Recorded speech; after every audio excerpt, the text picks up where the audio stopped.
예, 반갑습니다. 오늘도 바이블 카르도에 오신 것을 환영합니다. 오늘은 칠국기의 감수인 예수 그리스도라는 제목으로 말씀을 나누고자 합니다. 칠국기에도 예수님을 상징하는 많은 것들이, 많은 내용들이, 많은 사건들이 나타나 있습니다. 하지만 오늘은 그 많은 것 중에서 한 5가지 정도만 얘기를 나누고자 합니다. 첫 번째로 지도자 모세를 생각할 수가 있습니다. 모세에 대해서 성경 말씀에 어떻게 이야기하고 있는지 잠깐 보도록 하겠습니다. 모세에 대해서 출애굽기 4장 12절에서 16절 말씀입니다. 제가 한번 읽어보도록 하겠습니다. 이제 가라. 내가 내 입과 함께 있어서 할 말을 가르치리라. 모세가 이르되 오 주여 보낼 만한 자를 보내소서. 여호와께서 모세를 향하여 노하여 이르시되 레위 사람 내 형 아론이 있지 아니하냐. 그가 말 잘하는 것을 내가 아노라. 그가 너를 만나러 나오나니 그가 너를 볼 때에 그의 마음에 기쁨이 있을 것이라. 너는 그에게 말하고 그의 입에 할 말을 주라. 내가 내 입과 그의 입에 함께 있어서 너희들이 행할 일을 가르치리라. 그가 너를 대신하여 백성에게 말할 것이니 그는 내 입을 대신할 것이요 너는 그에게 하나님같이 되리라. 이렇게 제가 성경 말씀을 읽었습니다. 여기서도 보면 하나님과 이스라엘 백성 사이에서 이 모세가 중간에서 말씀을 전하게 됩니다.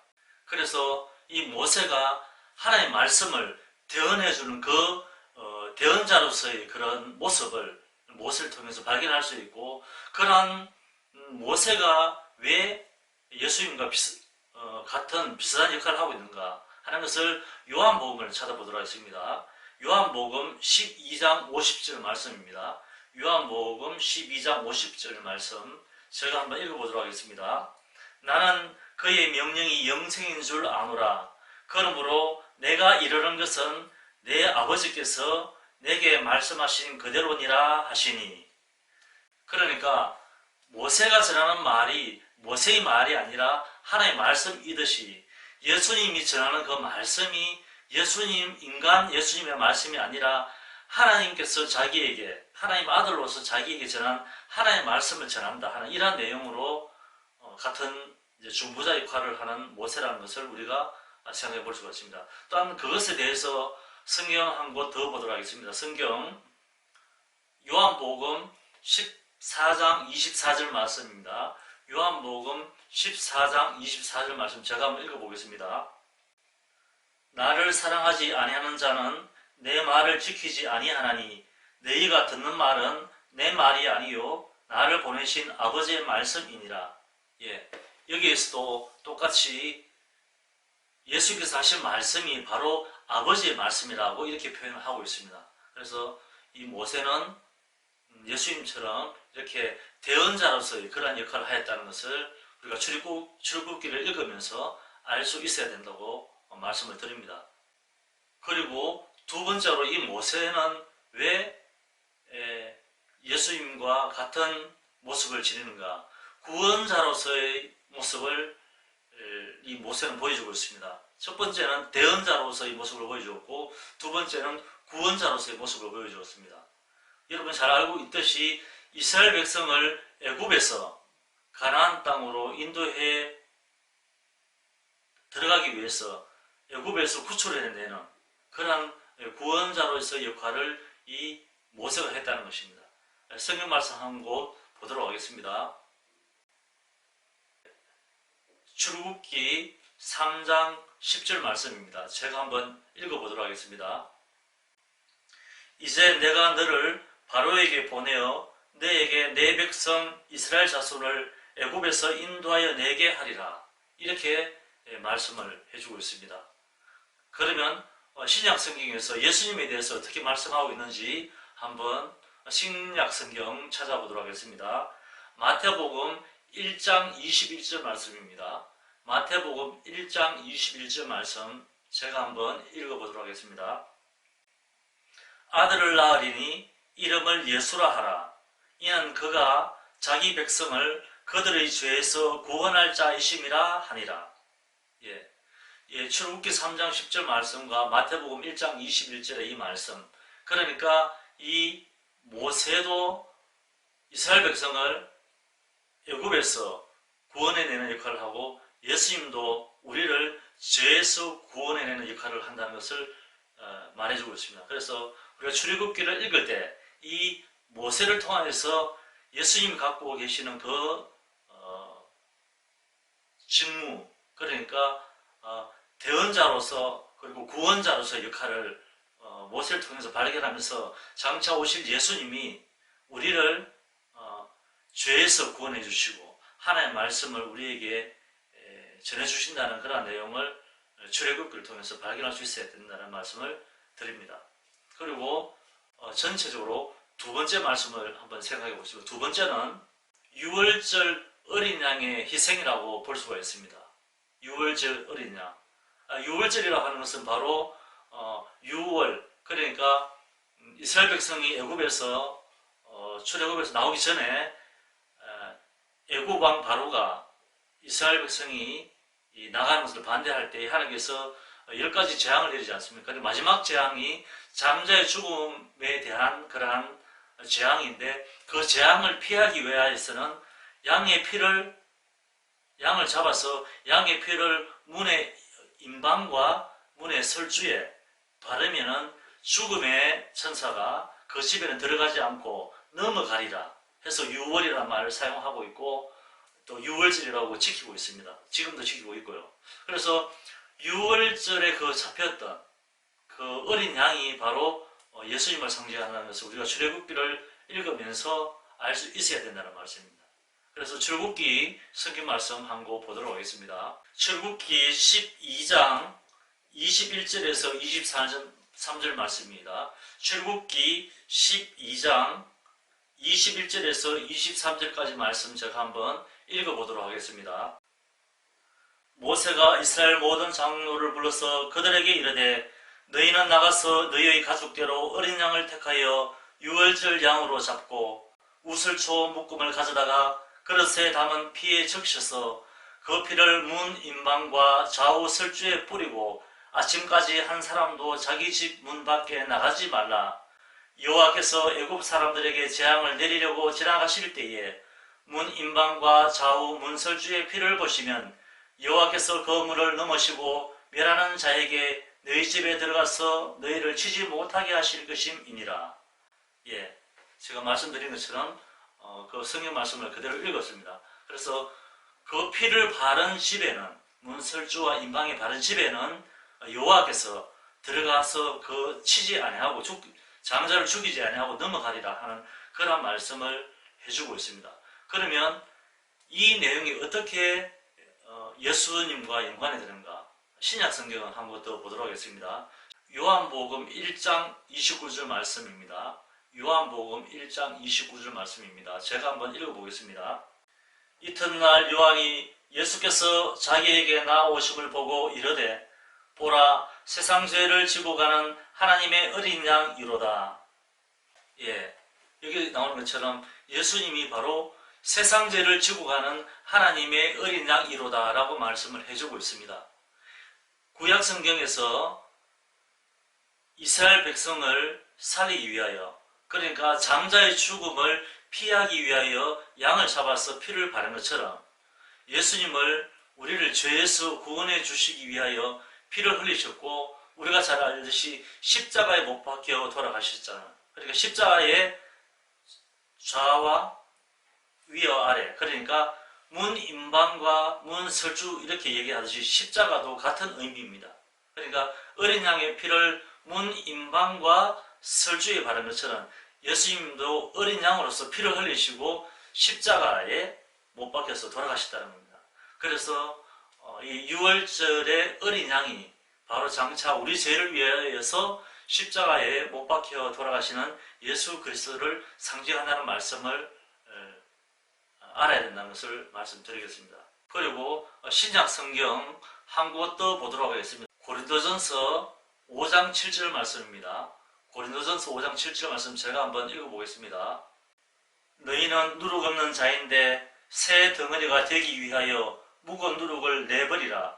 우리의 유월절 양 곧 그리스도께서 희생되셨느니라. 예, 바로 여기서 우리의 유월절 어린 양 예수 그리스도 그대로 나오고 있죠. 그러니까 유월절 어린 양이 바로 예수 그리스도를 상징한다라고 성경 말씀에서 말씀을 해주고 있습니다. 그리고 세 번째로 상징하는 말씀을 알아보도록 하겠습니다. 예, 세 번째는 광야의 만나라고 볼 수가 있습니다. 만나. 이스라엘 백성이 40년 동안 광야 생활을 할 때에 하나님께서 먹이신 것, 메추라기와 만나를 먹였죠. 특히 만나는 40년 동안 꾸준히 먹었습니다. 물론 이 만나라고 하는 것은 이것이 무엇이냐 하는 것을 이제 표현할 때 만나라고 했다고 합니다. 그래서 이 만나는 광야에서 먹을 것이 없는 그 이스라엘 백성에게 하나님이 직접 내려주신 하늘의 양식으로서 내려주었다는 것입니다. 그래서 하나님이 이스라엘 백성을 이끌고 가기 위해서 생명을 유지시켜 주기 위해서 하나님께서 미리 준비해 주신, 하나님께서 친히 준비해 주신 그 만나가 바로 예수 그리스도를 상징한다는 것입니다. 그래서 이 만나에 대한 말씀 성경 한 거 보도록 하겠습니다. 예, 출애굽기 16장입니다. 출애굽기 16장 13절에서 14절 말씀을 한번 제가 읽어보도록 하겠습니다. 저녁에는 메추라기가 와서 진에 덮이고 아침에는 이슬이 진 주위에 있더니 그 이슬이 마른 후에 광야 지면에 작고 둥글며 서리같이 가는 것이 있는지라. 예, 이어서 31절 말씀도 읽어보도록 하겠습니다. 이스라엘 족속이 그 이름을 만나라 하였으며 가시같이 희고 맛은 꿀 섞은 과자 같았더라. 예, 이스라엘 백성이 이름을 만나라고 했다고 합니다. 예, 이 만나가 바로 예수 그리스도를 상징한다. 그리고 신약 성경 이어서 한번 보도록 하겠습니다. 신약 성경 요한복음 6장 32절에서 35절 말씀입니다. 제가 한번 읽어보도록 하겠습니다. 예수께서 이르시되 내가 진실로 진실로 너희에게 이르노니 모세가 너희에게 하늘로부터 떡을 준 것이 아니라 내 아버지께서 너희에게 하늘로부터 참떡을 주시나니 하나님의 떡은 하늘에서 내려 세상에 생명을 주는 것이니라. 그들이 이르되 주여 이 떡을 항상 우리에게 주소서. 예수께서 이르시되 나는 생명의 떡이니 내게 오는 자는 결코 줄이지 아니할 터이요 나를 믿는 자는 영원히 목마르지 아니하리라. 6장 51절 말씀도 한 절 더 보도록 하겠습니다. 6장 51절 말씀입니다. 나는 하늘에서 내려온 살아있는 떡이니 사람이 이 떡을 먹으면 영생하리라. 내가 줄 떡은 곧 세상의 생명을 위한 내 살이니라 하시니라. 예, 여기서 예수님께서 이스라엘 백성 광야에서 먹었던 그 만나의 예를 들면서 예수님이 하나님께서 내려주신 바로 산떡이고 세상에 생명을 주는 떡이라고 표현하고 있습니다. 그래서 이 말씀을 보면서 출애굽기에 나타난 그 만나가 바로 생명의 떡이 되시는 장차 예수님이 생명의 떡으로 오신다는 것을 우리가 알 수 있어야 된다는 말씀입니다. 그리고 네 번째는 반석에서 솟아난 물이라고 할 수 있습니다. 이 반석은 이스라엘 백성이 출애굽을 해서 르비딤이라고 하는 장소에 모였습니다. 그런데 그곳에 물이 없어서 모세를 원망하게 됩니다. 왜 우리가 살기 좋은 그 애굽 땅에 그냥 살게 놓아두지 광야에 우리를 이끌어내어서 이곳에서 목말라 죽게 하느냐. 우리와 우리의 가족과 우리의 가축들이 여기서 목말라 죽겠다 하면서 이 모세를 원망할 때 하나님께서 이 반석을 깨뜨려서 그 반석을 쳐서 물을 나게 하여라 해서 그 반석에서 물을 나게 해서 이스라엘 백성을 먹였습니다. 그래서 바로 이 반석이 예수 그리스도를 상징한다는 겁니다. 출애굽기 17장 6절 말씀을 제가 한번 읽어보겠습니다. 내가 호렙산에 있는 그 반석 위 거기서 내 앞에 서리니 너는 그 반석을 치라. 그것에서 물이 나오리니 백성이 마시리라. 모세가 이스라엘 장로들의 목전에서 그대로 행하니라. 예, 호렙산에서 반석에서 물을 나게 하시는 그러한 내용입니다. 성경 한 번 더 보도록 하겠습니다. 예, 고린도전서 10장 4절 말씀입니다. 고린도전서 10장 4절 말씀 제가 읽어보도록 하겠습니다. 다 같은 신령한 음료를 마셨으니 이는 그들을 따르는 신령한 반석으로부터 마셨음에 그 반석은 곧 그리스도시라. 예, 이 말씀처럼 그 반석은 곧 그리스도시라 라고 말씀해주고 있습니다. 성경 한 번 더 보도록 하겠습니다. 요한복음 4장 14절 말씀입니다. 요한복음 4장 14절 말씀 제가 읽어보도록 하겠습니다. 내가 주는 물을 마시는 자는 영원히 목마르지 아니하리니 내가 주는 물은 그 속에서 영생하도록 솟아나는 샘물이 되리라. 예, 신약 성경에서 말하는 이 예수님의 말씀은 예수님이 생명수로서 영원히 솟아나는 샘물이 되리라 이렇게 말씀해주고 있습니다.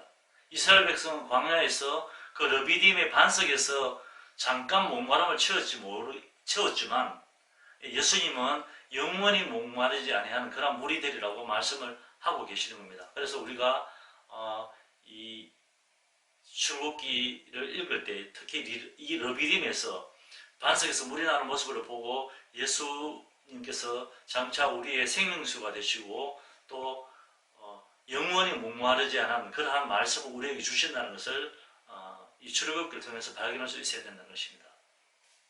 그리고 마지막으로 다섯 번째, 광야의 성막이라고 볼 수가 있습니다. 성막. 예, 성막을 나중에는 그 성전이라고 표현하고 있죠. 성전이든 성막이든 그 형태와 모습이 다를 뿐이지 같은 의미로 보면 됩니다. 그리고 여러분들도 잘 알고 계시듯이 바로 이 성전이 곧 하나님의 처소요 성전이 곧 예수 그리스도를 상징합니다. 우리가 성막의 구조에 대해서 아시는 분 잘 아시겠지만 이 성막의 구조를 한번 생각해 보면 성막은 뜰이 있고 성소가 있고 지성소가 있습니다. 그리고 특별히 지성소 맨 안쪽에는 지성소 안에는 하나님의 법궤, 그러니까 십계명의 돌판에 들어있는 그 법궤가 있고 법궤 위에는 또 속죄소라는 것이 또 있습니다. 그리고 그 밖에 나오면 성소라고 있는 지성소 왼쪽에는 7등대, 그러니까 불이 켜지는 7가지가 있는 등대가 있고 오른쪽에는 이제 12개의 떡상이 있습니다. 떡상이 있고 그 밖에 뜰에 나오면은 이제 번제단도 있고 또 우리를 정결하게 하는 또 물두멍이라는 그런 물그릇도 있습니다. 그래서 이 성막의 구조 자체가 보면 예수 그리스도를 상징한다는 겁니다.